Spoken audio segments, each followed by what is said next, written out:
নমস্কার বন্ধুরা, আজকের এই ভিডিওতে আমরা ওয়েস্ট বেঙ্গল পুলিশের যে এক্সামটি হবে তার সম্পূর্ণ ব্যাপারটা আজকে আমরা জানবো।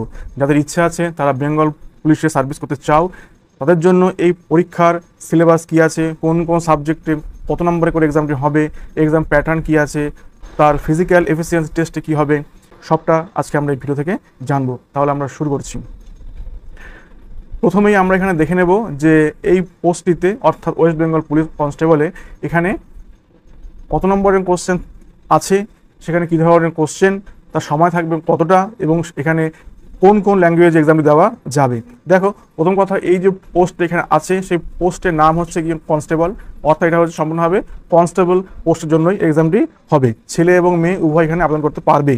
ভ্যাকেন্সি কত আছে? ভ্যাকেন্সি আছে এখানে 11,749টি ছেলে মেয়ে মিলিয়ে, যার ভেতরে ছেলে আছে 7,000 প্লাস এবং মেয়ে আছে 3,000 প্লাস। ওকে, কী ধরনের কোশ্চেন এখানে আসবে? কোশ্চেন টাইপ সবটা হচ্ছে অবজেক্টিভ টাইপের, অর্থাৎ MCQ এখানে কোশ্চেন থাকছে। কত নম্বরের কোশ্চেন হবে এখানে এক্সামে তোমাদের কোশ্চেন হবে 85 মার্কসের। ওকে, অর্থাৎ লিখিত পরীক্ষাতে মোট এক্সামটি হবে 85 নম্বরের এবং বাকি 15 নম্বর থাকবে ইন্টারভিউতে। এই লিখিত 85 এবং ইন্টারভিউয়ের 15, মোট 100 পরে তোমাদের মেরিট লিস্ট তৈরি করা হবে। এর মধ্যে ফিজিক্যাল মেজারমেন্ট বা ফিজিক্যাল এফিসিয়েন্সি টেস্ট এগুলো শুধুমাত্র কোয়ালিফাইং হিসাবেই থাকবে, এর কোনো মার্কস হবে না। নেগেটিভ মার্কিং কি আছে এক্ষেত্রে? অবশ্যই নেগেটিভ এখানে মার্কিং থাকছে যে 1/4 মার্কস, অর্থাৎ হচ্ছে প্রতি 4টের জন্য 1 নাম্বার করে এখানে বাদ যাবে। এক্সামটি হবে কতক্ষণ সময়ের? 60 মিনিট সময়ের। এটা কিন্তু একটু চাপের আছে। 85 মার্কসের এক্সাম যেখানে হবে 1 ঘন্টা সময় দেওয়া হবে। আমি এরপর দেখাবো যে এই যে 85 মার্কসের ভেতরে ম্যাথ থাকবে কত নম্বরের, রিজনিং থাকবে কত নম্বরের, ইংলিশ থাকবে কত নম্বরের এবং জিকে বা অ্যাওয়ারনেস থাকবে কত নম্বর, আমরা এগুলো একটু একটু করে জানবো। আর ল্যাঙ্গুয়েজ এক্সাম দেওয়া যাবে এখানে কোন কোন ভাষাতে থাকছে? এখানে নেপালি আর থাকছে বেঙ্গলি, অর্থাৎ নেপালি এবং বাংলা এই দুই ভাষাতে এক্সামটি দেওয়া যাবে। ঠিক আছে, যাচ্ছি আমরা নেক্সট কিছু ফিচার্সে। এবার দেখো, এক্সাম যেটা হবে এর মধ্যে 4টে আমার স্টেজ আছে। Okay, stage 1, stage 2, stage 3 and stage 4। এই 4টি স্টেজ আমাকে ক্লিয়ার করলো তবে আমি পাবো হচ্ছে অ্যাপয়েন্টমেন্ট। তো প্রথম স্টেজে হচ্ছে আমার থাকছে রিটেন এক্সাম। ওকে, এই লিখিত পরীক্ষায় থাকবে 85 মার্কস, যার মধ্যে থাকবে অবশ্যই নলেজ এখানে দেখা হবে, স্কিলস দেখা হবে। 85 মার্কস থাকবে হচ্ছে রিটেন এক্সাম। স্টেজ 2তে কী থাকছে? PMT, that means physical measurement test. এই টেস্টে কোনো মার্কস এখানে থাকবে না, এখানে হাইট ওয়েট দেখা হবে, চেস্ট মেজারমেন্ট দেখা হবে এবং ঠিকঠাক থাকলে পরে ওদেরকে নেক্সট স্টেজে নিয়ে যাওয়া হবে। নেক্সট স্টেজটা হচ্ছে স্টেজ 3। স্টেজ 3 হচ্ছে গিয়ে ফিজিক্যাল এফিসিয়েন্সি টেস্ট বা PET। এখানে কি থাকছে? এখানে থাকছে দৌড় থাকবে, এখানে ফিজিক্যাল ফিটনেস দেখা হবে, দৌড় থাকবে একটা সময়ে, একটা নির্দিষ্ট ডিস্টেন্সে দৌড় তোমাকে ওখানে দৌড়াতে হবে। এটা হচ্ছে একমাত্র নেক্সট স্টেজে যাওয়ার জন্য, এতে কোনো নাম্বার থাকছে না। এরপর থাকবে কি? এরপর হচ্ছে স্টেজ 4 বা হচ্ছে ইন্টারভিউ, এটা হচ্ছে লাস্ট স্টেজ। এখানে থাকবে হচ্ছে 15 মার্কস। ওকে, লেখা এই 85 এবং ইন্টারভিউ থাকবে হচ্ছে 15 মার্কস। এই দুটো স্টেজ মিলিয়ে হবে 100 মার্কস। এর উপরেই সবটা। যাবো কি আমরা নেক্সট স্লাইডে। এবার এখানে যে 85 মার্কস আমাদের এখানে ছিল তার মধ্যে কোন কোন সাবজেক্টে কত কত নাম্বার থাকবে? দেখো, ইংলিশ থাকবে এখানে হচ্ছে 10টা মাত্র কোশ্চেন দেওয়া হবে এবং সেখানে থাকবে মাত্র 10 নম্বরের ইংলিশ। ওকে, জেনারেল অ্যাওয়ারনেস এবং জেনারেল নলেজ এই বিষয়ের উপর থাকবে হচ্ছে 25 কোশ্চেন্স এবং থাকছে 25 মার্কস। দেন থাকছে হচ্ছে রিজনিং এবং হচ্ছে লজিক্যাল অ্যানালিসিস, এখানেও 25 কোশ্চেন্স থাকছে, এখানেও থাকবে 25 মার্কস। তার সঙ্গে থাকছে এলিমেন্টারি ম্যাথমেটিক্স, অর্থাৎ মাধ্যমিক স্ট্যান্ডার্ডের ম্যাথ থাকবে, এখানেও থাকবে 25 কোশ্চেন্স এবং 25 মার্কস। অর্থাৎ সব মিলিয়ে হচ্ছে আমার মোট 85 কোশ্চেন্স থাকবে এবং আমার 85 মার্কস এখানে থাকবে। ক্লিয়ার? তাহলে ইংলিশ থাকছে, general awareness and general knowledge থাকছে, রিজনিং থাকছে এবং থাকছে হচ্ছে এলিমেন্টারি ম্যাথমেটিক্স। এই সব মিলিয়ে হবে 85 মার্কসের উপরে কোশ্চেন। ওকে, যাবো আমরা নেক্সট স্লাইডে। দেখো, এবার আমরা দেখে নেব এখানে ইংলিশ যে আমার এখানে 10 নম্বর থাকবে, এই 10 নম্বরের জন্য আমাকে কোন কোন বিষয়টা পড়াশোনা করতে হবে। এই 10 নম্বরের জন্য আমাকে এখানে পড়াশোনা করতে হবে হচ্ছে vocabulary, sentence structure, synonym antonyms, comprehension, fill in the blanks, direct and indirect speech, that means narration change, passive and active voice, that means voice change, অর্থাৎ idiom and phrases।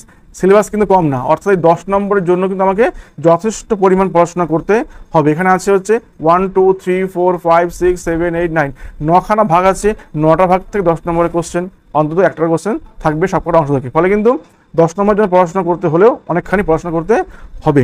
যাবো আমরা নেক্সট স্লাইডে। এখানে কি পাচ্ছি, জেনারেল অ্যাওয়ারনেস এবং general knowledge, এই দুই সেকশন থেকে আমাকে কী কী পড়াশোনা করতে হবে। দেখো এখানেও জিকে অ্যান্ড জিএ এখানে থাকছে, history and politics, geography, socio economic development, best আবার একটা জায়গা থাকছে আমার এখানে, কারেন্ট অ্যাফেয়ার্স সঙ্গে আছে GK of West Bengal, Indian culture, heritage, economics, authors মানে books and authors, the government schemes, এগুলো এখানে থাকছে। সঙ্গে থাকছে জেনারেল সায়েন্স, এটা কিন্তু অনেকটাই, অর্থাৎ এই যে এখানে 25 মার্কস থাকছে, এর জন্য কিন্তু আমাকে অনেকটা অংশ জুড়ে বিস্তার করে লেখাপড়া করতে হবে। ঠিক আছে, নাম্বার 25 কিন্তু তার সিলেবাসটা খুব একটা কম বলে আমার মনে হচ্ছে না। এখানে প্রত্যেকটি সেকশনেই লেখাপড়ার জায়গা কিন্তু আছে অনেকটাই। যাবো আমরা পরের অংশে। এখানে আমরা কি পাচ্ছি, reasoning and logic and analysis, এখানেও থাকছে 25 মার্কস। এর জন্য আমাকে কী কী পড়াশোনা করতে হবে, arithmetical reasoning, verbal and figure, arithmetical number series, direction, বেশ, time sequence, blood relation analogies পড়তে হচ্ছে, সিমিলারিটিস অ্যান্ড ডিফারেন্সেস পড়তে হচ্ছে, space visualisation, problem solving, decision making, paper folding and paper cutting, cubes and dice, statement and conclusion, theme detection, cause and effect, statement and argument, logical deduction. ফলে কিন্তু এখানে আমার রিজনিংয়ের অনেকগুলো section আমাকে পড়াশোনা করতে হবে 25 মার্কসকে ভালো করে কমপ্লিট করার জন্য। সিলেবাস কিন্তু কম নয়। ওকে, ফলে লেখাপড়া কিন্তু অনেকখানি ডিটেলসে পড়াশোনা করতে হচ্ছে। এবার দেখবো অঙ্কে আমার কী কী আছে। এলিমেন্টারি ম্যাথমেটিক্স, মাধ্যমিক স্ট্যান্ডার্ডের জন্য লেখাপড়া করতে হবে। এখানে ফার্স্টে আছে অ্যালজেব্রা। অন্যান্য এক্সামে অ্যালজেব্রা খুব একটা দেয় না, সবটাই থাকে মূলত হচ্ছে অ্যারিথমেটিক থেকে, কিন্তু এখানে আমাদের অ্যালজেব্রা করতে হচ্ছে। সঙ্গে অ্যারিথমেটিকে থাকছে হচ্ছে আমার অ্যাভারেজ, ইন্টারেস্ট, ইন্সুরেশন। এই ইন্সুরেশনটা কিন্তু অনেক এক্সামে দেয় না, এখানে কিন্তু এটাও থাকছে। পরিমিতি, partnership, percentage, profit and loss, speed, time and distance. আচ্ছা, কোয়াড্রেটিক ইকুয়েশন, অ্যাভারেজটা এখানে দুবার দিয়েছে। তাহলে আমার এখানে কিন্তু অনেকগুলো চ্যাপ্টার পড়াশোনা করতে হবে। এ তো থাকছে 25 মার্কস। 25 মার্কসের জন্য আমাকে এখানে অনেকটা অংশ জুড়েই পড়াশোনা করতে হচ্ছে। এবার দেখে নেব এখানে এজ লিমিটটা কি আছে। দেখো এজ লিমিটটা হচ্ছে তোমার সবার জন্য 18 থেকে 27। জেনারেল, যেটা ইবিসি, এক্সট্রিমলি ব্যাকওয়ার্ড ক্লাস বা ব্যাকওয়ার্ড ক্লাস, এসসি এসটি সবার জন্য হচ্ছে 18 থেকে 27, ছেলে মেয়ে সবার জন্যই। এখানে কিছুটা ছাড় দেওয়া আছে এসসির জন্য, এসসির জন্য আছে হচ্ছে 5 ইয়ার্স ছাড় দেওয়া আছে, আর ওবিসির জন্য হচ্ছে 3 ইয়ার্স ছাড় দেওয়া আছে। যারা একমাত্র ওয়েস্ট বেঙ্গল স্টেটের এসসি এসটি বা ওবিসি, অন্য স্টেটের ক্ষেত্রে এগুলো কিন্তু তারা হবে জেনারেল অবস্থা এখানে এক্সাম দেবে। ওকে, এবার আমরা দেখে নেব যে কার কার জন্য কী ধরনের উচ্চতার প্রয়োজন। ওয়েস্ট বেঙ্গল পুলিশ কনস্টেবল যখন ছেলেদের জন্য আমরা দেখছি, তখন সেখানে হচ্ছে গোর্খা বা গারওয়ালি, রাজস্থানী আর এসটি, এদের জন্য হচ্ছে হাইট থাকবে 160, ওয়েট হচ্ছে 53, কিন্তু বাকি সবার জন্য থাকতে হচ্ছে হাইট 167 এবং হচ্ছে ওয়েট হচ্ছে 57। ঠিক আছে, ওয়েস্ট বেঙ্গল লেডি কনস্টেবলের জন্য হচ্ছে বাকিদের জন্য যারা আছে এসটি সমেত, ওরা হচ্ছে 152 সেমি হাইট হলে হবে, আর এখানে থাকবে হচ্ছে 160 অন্য সবার জন্য। ঠিক আছে, আর ওজন হচ্ছে দরকার এক্ষেত্রে হচ্ছে 45, বাকি সবার জন্য হচ্ছে 49। ওকে, এর সঙ্গে সুবিধা দেওয়া হয় থার্ড জেন্ডার বা হচ্ছে ট্রান্সজেন্ডার যারা থাকছে ওদেরকে এখানে আমরা সুযোগ দিয়েছে। এখানে ওদের জন্য থাকবে হচ্ছে এসটি সবার জন্য হচ্ছে 155 আর ওয়েট হচ্ছে 48। ওকে, এই হচ্ছে আমাদের বিষয়টা। আর ছেলেদের জন্য টেস্ট থাকবে হচ্ছে নর্মালি হচ্ছে 78, এক্সপেনশন করে হবে 5 সেমি এক্সপেনশন। ওকে, এবারে আমরা দেখে নেব হচ্ছে ফিজিক্যাল এফিসিয়েন্সি টেস্টে কী কী থাকছে। দেখো ছেলেদের জন্য কনস্টেবল পোস্টে তোমার থাকছে হচ্ছে 1600 মিটার দৌড় থাকছে, সময় দেওয়া হচ্ছে 6 মিনিট 30 সেকেন্ড। এখন থেকে তোমরা দৌড়াবে, প্র্যাকটিস করবে, তাহলে এটা এসে যাবে অনেক সহজেই। তারপর লেডি কনস্টেবলের জন্য থাকছে হচ্ছে 4 মিনিট সময় দৌড় থাকবে 800 মিটার। ওকে, আর থার্ড জেন্ডারদের জন্য হচ্ছে 3 মিনিট 30 সেকেন্ডে থাকছে হচ্ছে 800 মিটার। ওকে, এই ছিল হচ্ছে ফিজিক্যাল এফিসিয়েন্সি টেস্ট বা পিইটি।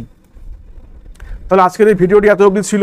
মোটামুটি আমরা ওয়েস্ট বেঙ্গল পুলিশের কনস্টেবলকে লক্ষ্য রেখে আপাতত আমরা বেশ কিছু পড়াশোনা শুরু করব।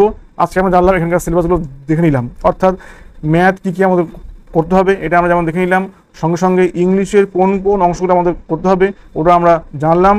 তার সাথে রিজনিংয়ের জন্য জেনারেল অ্যাওয়ারনেস, জেনারেল নলেজ ইত্যাদি কোনটা কতটুকু পড়তে হবে আমরা একটা ধারণা আজকে আমরা পেয়ে গেলাম। এবং এরপরে আমি এই চ্যানেলে এই ওয়েস্ট বেঙ্গল পুলিশকে লক্ষ্য রেখে বেশ কিছু ভিডিও আমি পরপর নিয়ে আসবো।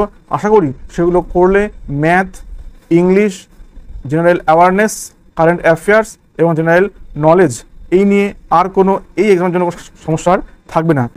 আপাতত আজকের এই ভিডিওটি এখানে শেষ করলেও এরপর থেকে কিন্তু এই বেঙ্গল পুলিশের এক্সামকে লক্ষ্য রেখেই বেশ কিছু ভিডিও পরপর আসবে এবং সেগুলো তোমাদের চাকরি পাওয়ার জন্য খুব বেশি সাহায্য করে বলে আমি বিশ্বাস করি। সবাই খুব ভালো থেকো, পড়াশোনা করে যাও মন দিয়ে। অনেকগুলো পোস্ট এখানে আছে বেঙ্গল পুলিশের জন্য, যাদের লক্ষ্য চাকরি পাওয়া, সরকারি চাকরি পাওয়া যাদের লক্ষ্য, এবং যারা চাও বেঙ্গল পুলিশে সার্ভিস করতে চাও, খুব ভালো করে পড়াশোনা করে যাও। আশা করি সফল তোমরা হবে অবশ্যই। Thank you so much, thank you.